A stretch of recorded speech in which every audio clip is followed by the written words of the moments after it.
یوسف شیخ صاحب نے بھارت سے پوچھا ہے، میری عمر 28 سال ہے اور مجھے زنا کا خطرہ ہے اور میری والدہ اور والد کو میری شادی کے لیے کوئی رشتہ نہیں مل رہا،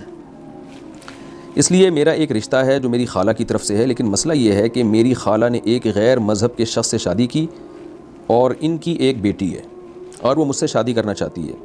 خالو کی بیٹی نماز روزہ اور قرآن پڑھنے والی ہے۔ دراصل خالہ اور خالو نے مکمل طور پر اسلام قبول کرنے کا فیصلہ کر لیا ہے،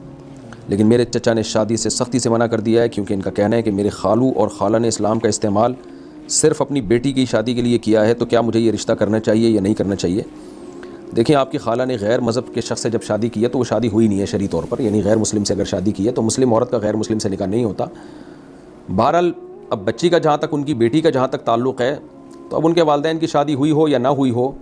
تو ان کی بیٹی سے بہرحال شادی کرنا شرعی طور پہ جائز ہے، خاص طور پہ جب کہ وہ دیندار بھی ہو تو جائز ہے اس۔ اب یہ آپ کا مسئلہ ہے کہ آپ اس سے کرنا چاہتے ہیں کہ نہیں کرنا چاہتے، کہ ان کے ماں باپ کا نکاح ہی شرعی طور پہ ٹھیک نہیں تھا، اور اس بحث میں اب پڑھنے کی ضرورت نہیں ہے کہ وہ بیٹی کی شادی کے لیے اسلام قبول کر رہے ہیں، ان کو اسلام قبول کرنے دیں اور ان کا نکاح بھی پھر ان سے کہیں دوبارہ کریں، آپ تجدید نکاح کریں اسلام قبول کرنے کے بعد۔ تو اب اس بحث میں پڑھنا کہ وہ بچی کی شادی کی خاطر اسلام قبول کر رہے ہیں، اس بحث میں پڑھنے کا کوئی فائدہ ہے نہیں، تو وہ جو بھی کر رہے ہیں وہ ان کا اللہ کا معاملہ ہے۔ بہرحال میں تو صرف شرعی مسئلہ بتا سکتا ہوں کہ آپ کے لیے اس لڑکی سے شادی کرنا جائز ہے۔